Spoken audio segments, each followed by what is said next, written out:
On the G20, you were there meeting some of the leaders as well. Professor Schwab, what do you make of the result? Finally, they put something as a statement, and it seems quite positive with all the voices included. I think it's positive. It's already positive through the fact that everybody agreed about the statement, which we haven't had the last years.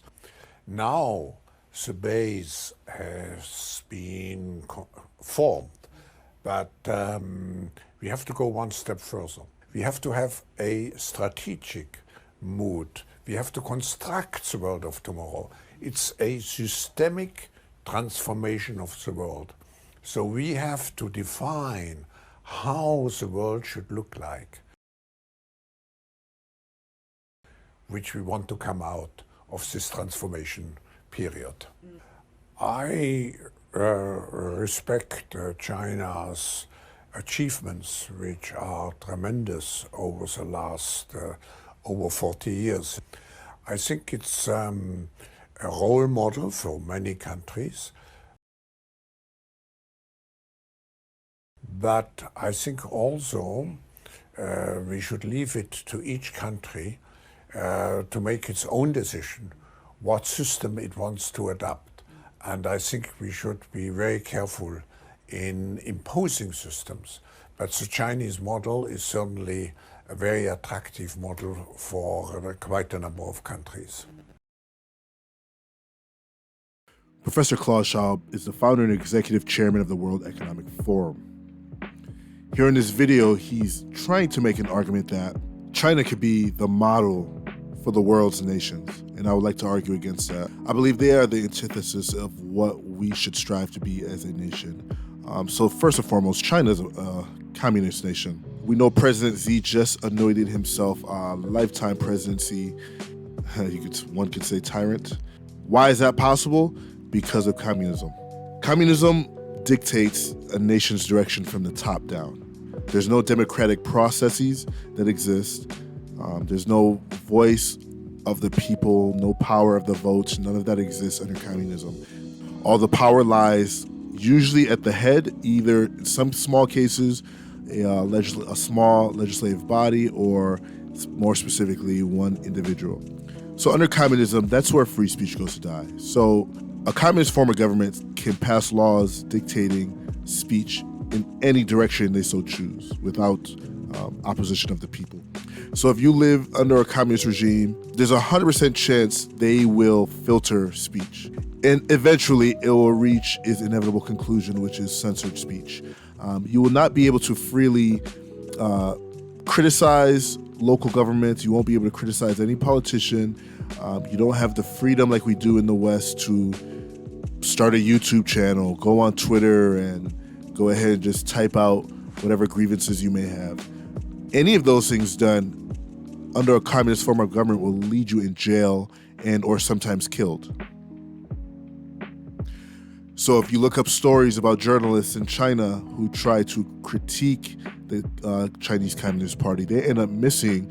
And not only do they end up missing, their records are deleted from central government databases forever. Only people to remember you are your family and close friends. Another reason why communism is not the answer and China is not the blueprint for the world is you don't have ownership of property, because property is an extension of government services. Under a communist form of government, your home is a service provided by the government for the purposes of providing housing, period.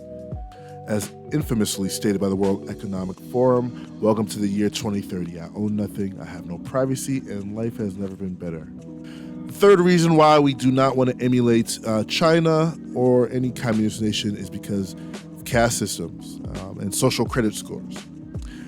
So caste systems still exist, and in China, they have a social credit score hierarchy. Just like any caste system historically, it's very difficult to jump from one caste system upwards.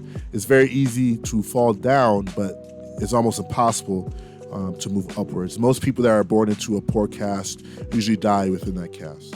So the way the social credit score system works is based on how high or low your credit score is.